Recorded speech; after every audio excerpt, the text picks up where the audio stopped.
Bienvenue à tous. Bienvenue à cette session de formation. Nous commençons dans quelques instants, le temps que vous puissiez bien vous installer. Nous serons ensemble pour une bonne trentaine de minutes. 30 minutes de partage, 30 minutes de formation, 30 minutes d'instruction.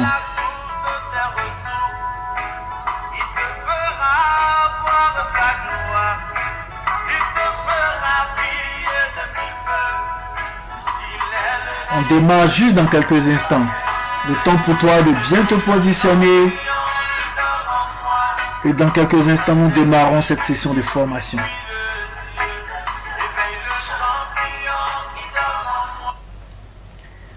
Alors, j'espère que tu es bien installé. Prends le temps de t'asseoir confortablement. Parce que nous serons ensemble pendant 30 bonnes minutes de partage, 30 minutes d'instruction.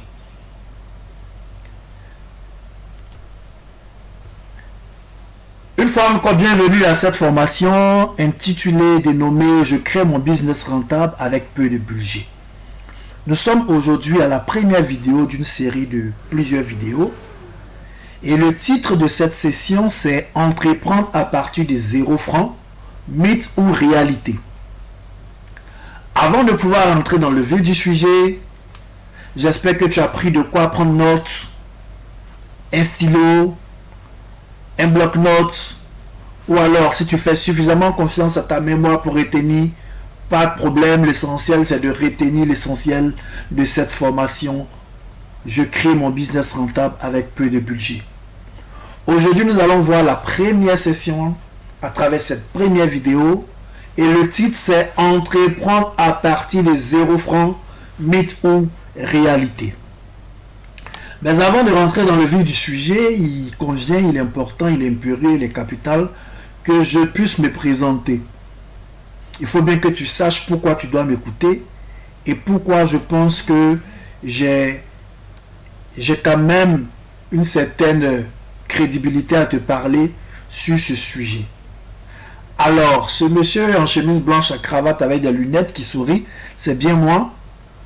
À l'état civil, je suis Christian Koubou. Et quand je me présente, j'aime plutôt dire je suis un passionné d'entrepreneuriat. C'est comme ça que je me définis. Je suis un passionné d'entrepreneuriat qui a décidé de partager le peu qu'il peut et je le fais autant que je le peux. Ça veut dire quoi? Ça veut dire que j'aime l'entrepreneuriat et j'ai acquis une certaine expérience au fil des années et j'ai choisi de mettre cette expérience-là à la disposition de mon prochain. Je le fais comment? Je le fais à travers différents canaux, notamment ces sessions de formation comme celle à laquelle tu prends part maintenant, notamment à travers mon blog plusderevenus.com, notamment à travers mes livres, j'en ai écrit plusieurs, notamment à travers les conférences auxquelles on m'invite et que je prends plaisir de partager, et aussi au travers des audios que je fais à travers des podcasts. Bref, dans la vie de tous les jours, je suis salarié dans un centre de recherche dans la santé. Et ce centre est franco-ivoirien. Dans ce centre-là, j'occupe la fonction de attaché de recherche clinique. Mais ma particularité, c'est que, bien qu'étant salarié dans ce programme de recherche-là, j'ai pu en quelques années mettre sur pied plusieurs business. À ce jour, j'en ai 7 en plus de mon salaire. Mais la grande particularité, parce que d'être des salariés qui ont des business, il en existe plein, mais la grande particularité, c'est que la plupart de ces business, je les ai démarrés à partir de peu. J'ai commencé avec très peu d'investissement et c'est cette expérience et c'est cette technique, c'est cette méthode que j'ai déployée pour pouvoir, bien qu'étant salarié, mettre sur pied ces business à partir de peu que je vais partager avec vous à travers cette formation. Je crée mon business rentable avec peu de budget. Maintenant qu'on se connaît mieux, Vous pouvez le constater, les 7 business dans lesquels je suis, c'est dans le e-commerce, la vente en ligne, c'est tout. À travers la formation, j'ai mis sur pied un cabinet appelé École des finances personnelles. À travers l'édition, parce que moi-même je suis auteur de plusieurs ouvrages et puis j'ai commencé à produire aussi d'autres personnes.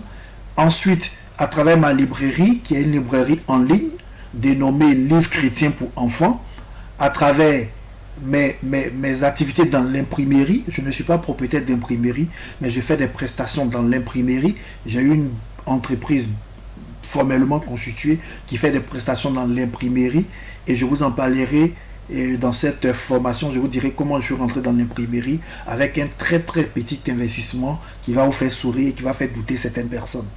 Je suis également dans la restauration à travers Abondance Bouffe Mobile, qui est un tricycle qui a été adapté pour faire du jus naturel, mais qui est également capable de couvrir les événements en proposant des mets et tout. Je suis également dans la cosmétique à travers la gamme de savons appelée Clamant. Alors, cela dit, le plus important, ce que nous réunissons ce soir, c'est comment je suis parvenu à faire ceci quand je ne suis pas issu d'une famille riche, quand je n'ai pas forcément le plus gros des salaires, mais quand j'ai pu le faire à partir des méthodes que j'ai apprises, à partir des techniques que j'ai appliquées, à partir d'une expérience que j'ai acquise. Et c'est ce que je veux partager avec vous pour que même si vous ne parvenez pas à mettre sur pied cette business, vous puissiez à l'issue de cette formation mettre au moins sur pied un business dans les jours qui suivent. Alors, nous allons entrer dans le vif du sujet. Je suis parti d'un constat et certainement vous avez fait le même constat. Et ce constat, c'est lequel? Vous voyez, on vient de traverser, le monde entier vient de traverser une crise sanitaire. Et cette crise-là a entraîné plusieurs personnes dans une autre crise qui est, elle, financière, qui est, elle, économique. On a tous compris que il est dangereux, il est risqué, il n'est pas intéressant pour une personne d'avoir une seule source de revenus. Malheureusement, vous constatez que certaines personnes n'ont que le salaire comme source de revenus, certaines personnes n'ont qu'un seul business comme source de revenus, certaines personnes dépendent que d'une seule activité principale. Alors, la crise du coronavirus nous a montré que la plupart des personnes qui ont survécu à cette crise financièrement, la plupart des personnes qui ont été stables face à cette crise, c'est ceux qui ont un bon salaire, ou bien c'est ceux qui ont plusieurs activités génératrices de revenus, de telle sorte que quand une activité était handicapée par cette crise, les autres pouvaient au moins tourner. C'était mon cas, j'ai certaines activités, notamment le e-commerce dans la vente des vêtements, qui a été freiné pendant les 2 mois de la crise, mais les autres activités comme la librairie, eux, ont continué de tourner. La formation en physique a été totalement suspendue pendant cette crise, mais la formation en ligne a continué de tourner. Pour dire qu'il est impérieux que chacun d'entre nous puisse avoir plusieurs sources de revenus. Mais le problème, c'est quoi? C'est que certaines personnes veulent améliorer leur situation financière, certaines personnes ont voulu créer des business, mais malheureusement, ces business ont échoué.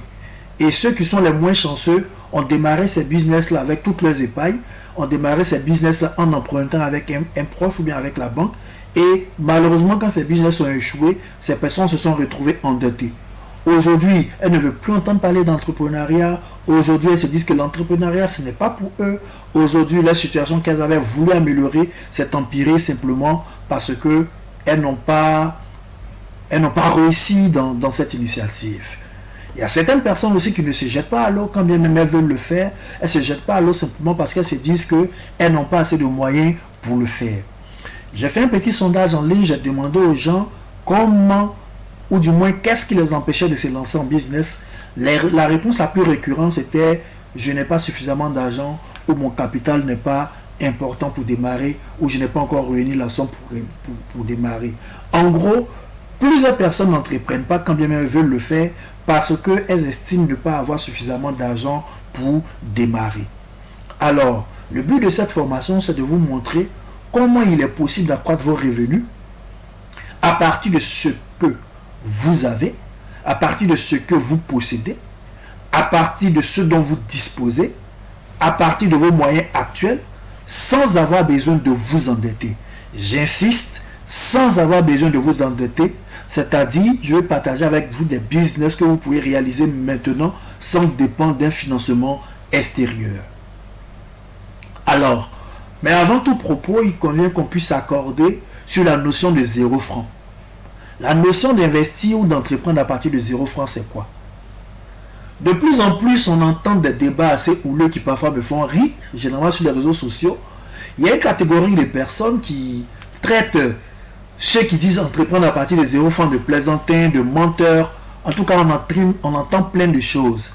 Écoutez les amis, c'est pas parce que vous n'avez jamais vu quelque chose, c'est pas parce que vous n'avez jamais expérimenté quelque chose, c'est pas parce que vous n'avez pas eu la possibilité ou la chance d'expérimenter quelque chose que vous allez penser que cette chose n'existe pas. Je suis très bien placé pour vous dire que investir à partir de 0 francs, ça existe. Donc, comme on n'est pas à l'église pour affirmer des choses sans preuve, je vais essayer de vous prouver avec mon exemple, avec l'exemple d'autres entrepreneurs, que entreprendre à partir de 0 francs existe bel et bien et est possible. Alors, cela dit, nous allons nous accorder sur la notion de 0 francs. Le concept investir à partir de 0 francs est ce qu'on appelle une hyperbole. Une hyperbole, c'est une figure de style, c'est-à-dire un langage, qui consiste à exagérer l'expression pour mettre en relief une idée. Par exemple, quand on dit un nain, pour faire allusion à un homme qui est petit de taille, c'est une exagération. C'est ce qu'on appelle une hyperbole. Quand on dit par exemple, c'est un véritable charbon, je dis n'importe quoi, hein, c'est un véritable charbon alors qu'on veut dire qu'il est noir, alors c'est une exagération. Bref, une hyperbole, c'est donc une exagération pour faire allusion à une chose qu'on veut mettre en relief. Donc quand on dit investir à partir de 0 francs, tout de suite je vous confirme que c'est une hyperbole, c'est une exagération, parce que à la vérité on veut dire une somme qui est accessible à celui qui veut entreprendre. C'est une somme qu'il peut avoir sans faire d'effort. Parce que je vous l'assure, c'est vrai, je suis d'accord avec vous, investir avec 0 francs au sens strict du terme est quasi impossible. Pourquoi c'est quasi impossible? Parce que vous allez forcément dépenser à un niveau. Vous allez dépenser peut-être pour passer des appels, ne serait-ce que passer des appels. Vous allez dépenser ne serait-ce que pour payer le transport, pour vous déplacer, pour faire la prestation. Vous allez peut-être mettre un peu de publicité Facebook sur l'offre que vous voulez présenter à partir de 0 francs. Vous allez peut-être acheter des passes internet. Vous allez peut-être faire une réservation de salle. Mais en gros, on retient que investir à partir de 0 francs, c'est investir une somme d'argent qui vous est accessible, que vous pouvez avoir sans dépendre d'une tierce personne, que vous pouvez avoir sans faire des efforts, même si c'est une tierce personne qui vous la donne. Mais je veux dire, ça ne sera pas un effort compliqué pour vous d'avoir cette somme. C'est cela, investir à partir de 0 francs. 0 francs, c'est donc relatif. 0 francs, pour moi, ça peut être 1000 francs. Pour toi, ça peut être 10 000. Pour quelqu'un, ça peut être 100 000. Pour une autre personne, ça peut être 1 million. Mais 0 francs, en gros, c'est une somme qui t'est apportée. C'est une somme que tu peux mobiliser de façon rapide, sans faire d'efforts particuliers. J'espère que nous nous sommes accordés sur la notion d'investir à partir de 0 francs. Nous allons maintenant entrer dans le développement de cette formation. Alors, cette image nous montre clairement que nous allons parler d'endettement. Oui, l'endettement est une plaie des finances personnelles. Malheureusement, beaucoup de personnes sont aujourd'hui endettées parce qu'elles n'ont pas eu suffisamment d'éducation financière. Plusieurs personnes sont beaucoup endettées parce qu'elles ont fait un business qui malheureusement a été infructueux. Plusieurs personnes sont aujourd'hui endettées parce qu'elles ont hérité des dettes de leur famille. Plusieurs personnes sont aujourd'hui endettées parce qu'elles n'ont pas assez de revenus, parce que leur salaire n'est pas suffisant alors qu'elles ont beaucoup de charges. Bref, la dette sévit. Mais je ne veux pas parler de la dette dans son entièreté, mais je veux faire allusion à la vie que j'ai eue, aux déboires par lesquels je suis passé, et qui m'ont permis de tirer des leçons, et qui m'ont permis de saisir ma chance. Alors, quel est le schéma classique par lequel je suis passé, et que j'ai vu passer beaucoup d'amis, et que certainement parmi vous, beaucoup sont en train de passer, ou bien beaucoup envisagent passer? Alors, mon témoignage va me permettre de vous dire qu'il est possible d'investir à partir de 0 francs. Donc, voici mon histoire, un point de mon histoire. J'ai commencé à travailler en 2008, et c'est en décembre 2008, quelques mois plus tard, par la grâce de Dieu, mon contrat se transforme en CDI, c'est-à-dire contrat à durée indéterminée. Et nous sommes en mai 2009. Donc, sous conseil d'un de mes aînés, qui, quand j'étais encore étudiant, on était dans le même quartier, nous l'apprécions beaucoup parce qu'il semblait aisé, c'était un policier, il avait sa voiture, en tout cas il semblait financièrement être aisé. Donc nous les jeunes du quartier, on l'appréciait bien et en retour lui aussi m'appréciait bien parce que déjà à cette époque-là, je me défendais assez bien en entrepreneuriat, j'avais des cabines qui étaient gérées par certains amis, j'avais un kiosque, bref, il aimait mon courage quand bien même je n'avais pas de salaire à l'époque. Alors ce grand frère là, quand je commençais à travailler, il m'a dit, voici le conseil que je peux te donner, dès que tu le peux, contracte un prêt avec ta banque et puis voilà, investis parce que tu as déjà la culture de l'investissement. Donc, dès que mon CDI a été signé en mai 2009, je suis allé voir ma banque et j'ai contracté mon premier prêt de 2 millions de francs CFA. Juste quelques mois après avoir commencé à travailler, je rentre dans l'endettement. Enfin, je prends mon premier prêt bancaire pour investir. Ce n'était pas pour acheter des habits ou acheter un véhicule de tout et tout, mais pour investir. Et j'avais ciblé le transport et l'élevage. Je rentre donc dans l'élevage avec une ferme, je m'associe avec des amis et j'investis dans l'élevage parce que j'avais une petite expérience dans l'élevage. Donc on confie la ferme malheureusement à un malhonnête, à un hyper malhonnête qui, au lieu de nourrir les poulets, se contentait ou du moins avait la mauvaise idée, avait la méchante idée d'aller vendre les aliments des poulets aux fermes environnantes. Donc au moment de pouvoir vendre notre produit, au moment de pouvoir vendre nos poulets, on se retrouve avec des poussins, on fait fiasco, première pète dans ce prêt de 2 millions. Aussi, quand j'ai emprunté ces 2 millions, c'était pour entrer dans le transport. À l'époque, en 2008-2009, ceux qui s'en souviennent, il y avait une opération dénommée Akuna Oflay qui était un projet très intéressant où avec, je crois, 700 000, on pouvait avoir un taxi avec 1,5 million, un Kia, et puis c'était en gérance libre. Enfin, c'était en gérance auprès de cette société qui devait vous reverser chaque mois quelque chose. Malheureusement, ce projet-là, il a été un échec au point où celui-même qui l'a initié a terminé en prison. C'était un épisode très noir parce que beaucoup de personnes ont investi là-dedans. Quelques taxis sont sortis, mais malheureusement, nous autres, nous n'avons pas pu en bénéficier. Du coup, je commence ma vie professionnelle avec des dettes, 2 millions de dettes. L'élevage a échoué, le transport n'a pas abouti. Je dois donc rembourser ma banque, je crois, j'avais 60 mois pour rembourser. Donc, me voici dans un engrenage de remboursement à la dette alors que je n'ai pas pu réaliser mes objectifs. Ça ne s'arrête pas là. En 2012, en temps le prêt, j'ai fini de le rembourser. En 2012, j'ai contracté un second prêt, toujours de 3 500 000 pour encore investir. Cette fois-ci, avec mon ami qui se reconnaîtra certainement, nous avons monté une entreprise qui s'appelait, c'était sous la forme d'une ONG qui s'appelait Soutien aux ménages, où nous avons pour ambition de permettre aux ménages de pouvoir avoir des kits alimentaires à travers un système de réseau. C'était une sorte de marketing de réseau. Malheureusement, cette belle aventure aussi va durer juste quelques mois, de octobre 2012 à février 2013. Voici que nous faisons faillite alors que nous avons investi près de 5 millions dans ce business, tous deux ensemble. C'était une entreprise qui était bien partie. On avait pris un local de près de 150 000 francs par mois. Nous avions près de 20 travailleurs, des commerciaux que nous avons équipés, que nous avons habillés. Nous avons des comptables. En tout cas, nous avons toute une équipe. Malheureusement, ce business a encore échoué et je me retrouve en train de rembourser 3 500 000 francs à ma banque. Mais le passionné d'entrepreneuriat ne va pas s'arrêter là. Je vais encore continuer et en 2014, cette fois-ci, je vais contracter mon troisième prêt bancaire. Mon troisième prêt bancaire d'une valeur de 1 500 000.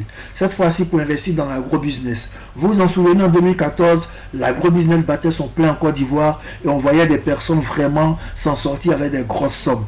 J'ai été tenté, je suis entré, j'ai emprunté 1 500 000 francs avec ma banque. Je suis rentré dans l'agro-business, malheureusement, un peu trop tard. Et j'ai aussi tapé poteau. Alors, vous constatez que tous ces gros investissements ont échoué et m'ont entraîné dans l'endettement. Ces gros investissements, quand bien même, c'était des fortes sommes d'argent que j'y ai mis parce que j'ai voulu frapper le bon coup, parce que j'avais voulu avoir beaucoup plus d'argent. Malheureusement, ces investissements ont échoué et je suis rentré dans l'endettement. Ces investissements ont échoué pour moi, mais beaucoup de personnes autour de moi aussi vivent cette réalité. Elles ont emprunté 6 millions avec la banque, elles ont emprunté 500 000 avec la banque, elles ont emprunté 1 million avec la banque. De bonne foi pour investir. Mais malheureusement, ces investissements ont également échoué et ces personnes aujourd'hui sont dans une situation précaire.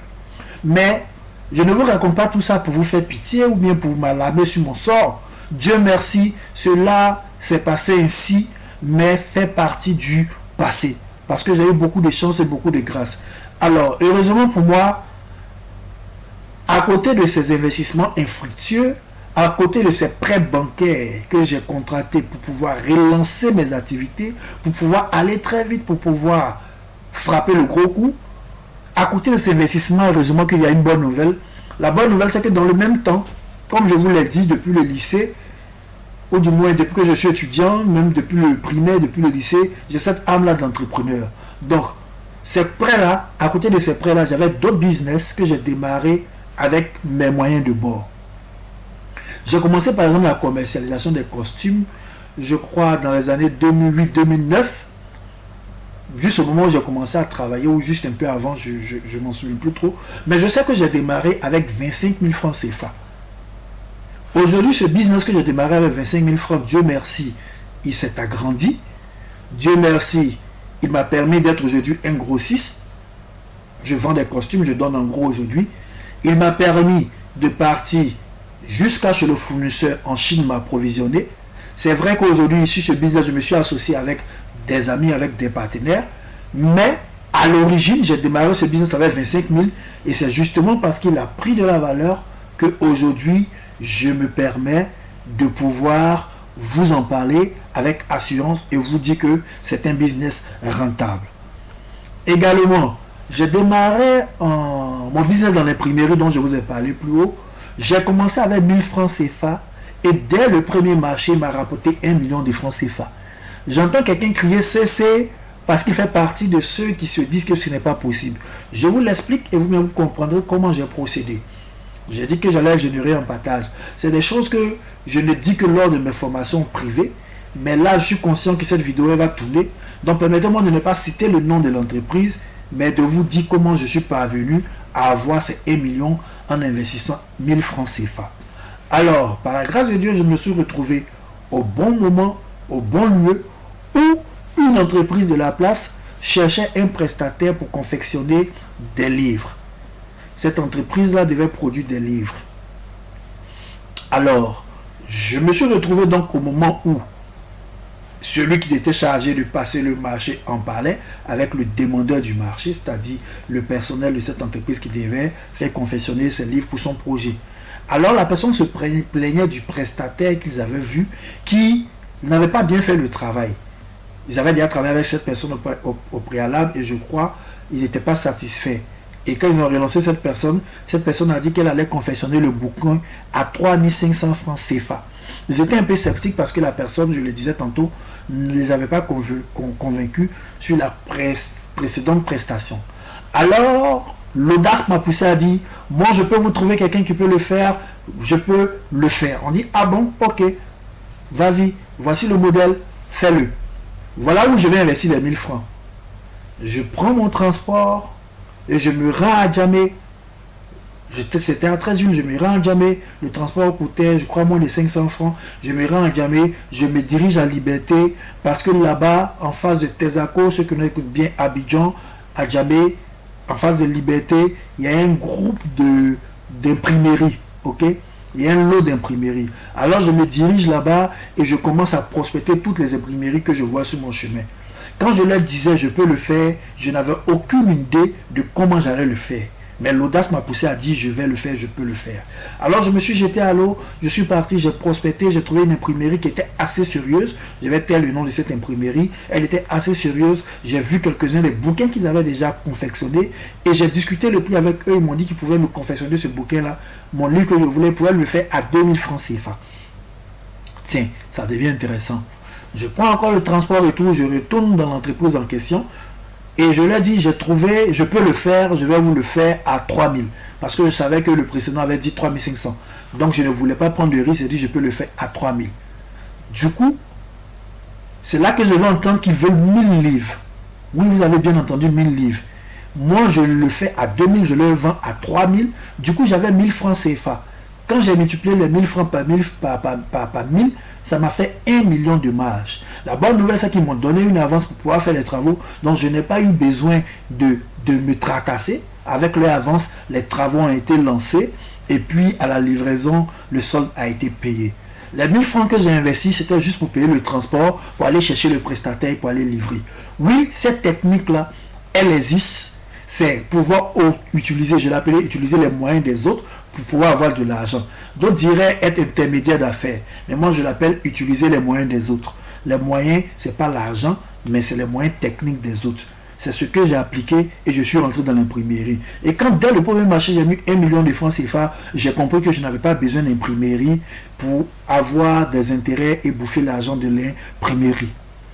Alors, la troisième chose, c'est que autour de moi, plusieurs personnes que je côtoie ont démarré des business avec très peu de moyens. Je connais un monsieur à Gonzague, il a commencé un business. Il venait de perdre son travail à la Sotra, donc c'était un intellectuel. À l'époque, après la crise où la Sotra a vidé du personnel, il venait de perdre son travail avec 1000 francs. Il a compris que Gonzague, le quartier où il habitait, il y avait un problème d'eau. Avec les 1000 francs, il allait acheter des bidons d'eau qu'il allait livrer à des ménages. Et au soir de la journée, du premier jour, il s'est retrouvé avec 7000 francs CFA.